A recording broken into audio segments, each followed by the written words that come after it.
एक शाम मैं सीडी पर अपनी मनपसंद फिल्म बंदिनी देख रही थी कि अपने सामने के खाली पड़े 2 मंजिले मकान के सामने ट्रक रुकने और कुछ देर बाद अपने दरवाजे पर दस्तक पड़ते ही समझ गई कि अब मैं फिल्म पूरी नहीं देख पाऊंगी। खिन्नतापूर्वक मैंने दरवाजा खोला तो सामने ट्रक ड्राइवर को खड़े पाया। वह कह रहा था, सामने जब रस्तोगी साहब आ जाएं तो उन्हें कह दीजिएगा मैं कल आकर किराया ले जाऊंगा। मैं कुछ कहती इससे पहले वह चला गया। मैं बालकनी में ही कुर्सी डालकर बैठ गई। शाम को सामने वाले घर पर ऑटो रिक्शा रुकते देख मैं समझ गई कि वे लोग पहुंच गए हैं। घंटे भर में नमकीन पूड़ी और आलू मटर की सब्जी बनाकर टिफिन में पैक करके मैं अपने नौकर के साथ सामने वाले घर पहुंची। डोरबेल बजाने पर 5 साल की बच्ची ने दरवाजा खोला। तब तक रस्तोगी जी अपनी पत्नी सहित वहीं आ पहुंचे। मैंने बताया कि मैं सामने के मकान में रहती हूँ। मिसेज रस्तोगी ने नमस्कार किया और बताया कि उनका मेरठ से दिल्ली स्थानांतरण हुआ है।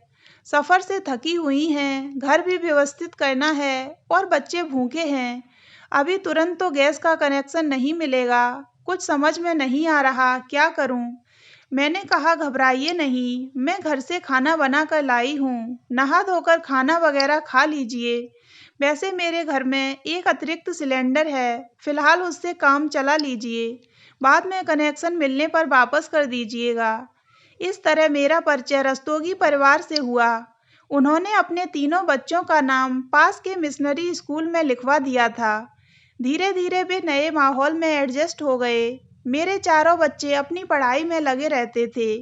बेटी पारुल ने मैट्रिक का इम्तिहान दिया था, प्रिया आईकॉम कर रही थी, पीयूष एमबीए और अनुराग मैकेनिकल इंजीनियरिंग कर रहा था। इस तरह सभी व्यस्त थे। कभी कभार मैं सामने रस्तोगी जी के घर उनकी पत्नी से गपशप करने पहुंच जाती। कभी वह मेरे घर आ जाती। 27 वर्षीय अमृता बहुत जिंदा दिल औरत थी, हमेशा हंसती और हंसाती रहती। मैंने घर में ही बाहर के कमरे में ब्यूटी पार्लर खोल रखा था। अमृता पार्लर के कामों में मेरी मदद भी कर देती थी। इधर 3-4 दिनों से वह मेरे घर नहीं आ रही थी तो मैं उसके घर पहुंच गई। डोरबेल बजाने पर एक अपरिचित चेहरे ने दरवाजा खोला। मैं अंदर गई। तभी किचन से ही अमृता ने आवाज लगाकर मुझे वहीं बुला लिया। मैं किचन में गई। अमृता आलू गोभी के पकौड़े तल रही थी।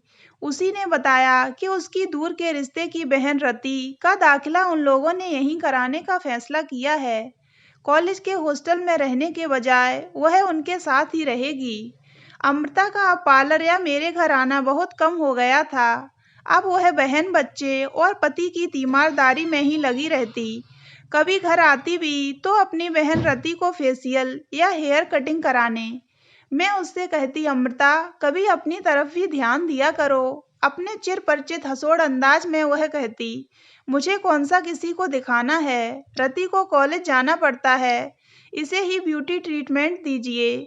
रति नाम के ही अनुरूप खूबसूरत थी, गोरी लंबी सुराहीदार गर्दन और छरछरा बदन। उसके जिस्म पर पाश्चात्य पोशाकें भी बहुत फबती थीं। दिन बीतते गए, मैं अपने घर और पार्लर में व्यस्त थी। अमृता का आना बिल्कुल खत्म हो गया था। एक दिन मैं पारुल के साथ शॉपिंग के लिए निकली हुई थी कि मार्केट से सटे हॉस्पिटल के क्लिनिक की सीढ़ियों से उतरते हुए अमृता को देखा। शुरू में तो मैं उसे पहचान भी नहीं पाई। कभी कतराए जिस्म वाली अमृता सिर्फ हड्डियों का ढांचा नजर आ रही थी। जब तक मैं उस तक पहुंचती, उसकी टैक्सी दूर निकल गई थी। शाम को मैंने उसके घर जाने का निश्चय किया। मैं उसके घर गई तो मुझे देखकर उसे प्रसन्नता नहीं हुई। वह दरवाजे पर ही खड़ी रही तो मैंने ही कहा, क्या अंदर नहीं बुलाओगी? हिचकते हुए वह दरवाजे से हट गई।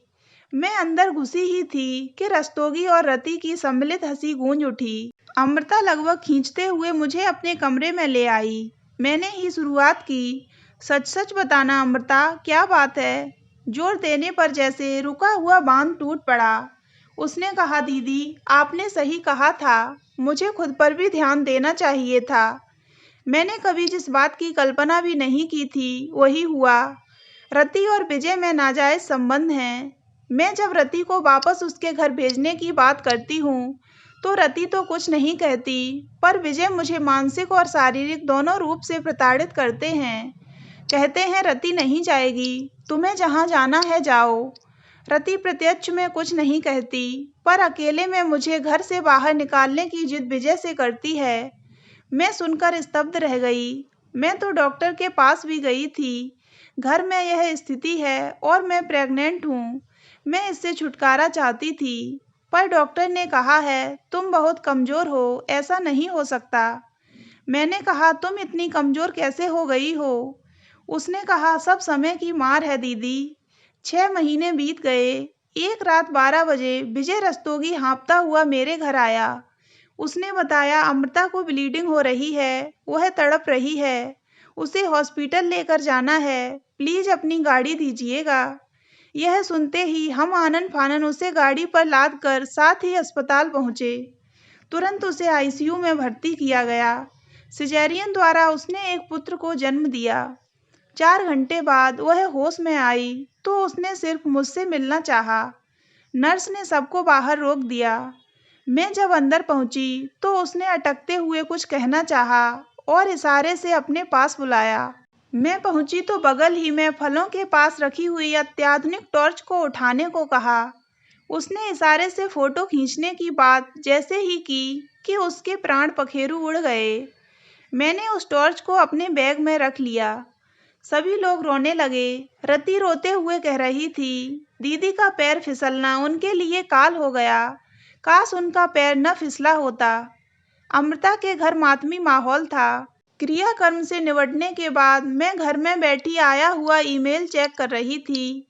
उसमें मुझे अमृता का मेल भी मिला, जिसमें मुझे पता चला कि हादसे वाले दिन उसने सेल्समैन से systematic torch cum video camera खरीदा था, जो देखने में साधारण टॉर्च लगता था, परंतु वह वीडियोग्राफी और रोशनी दोनों का काम करता था।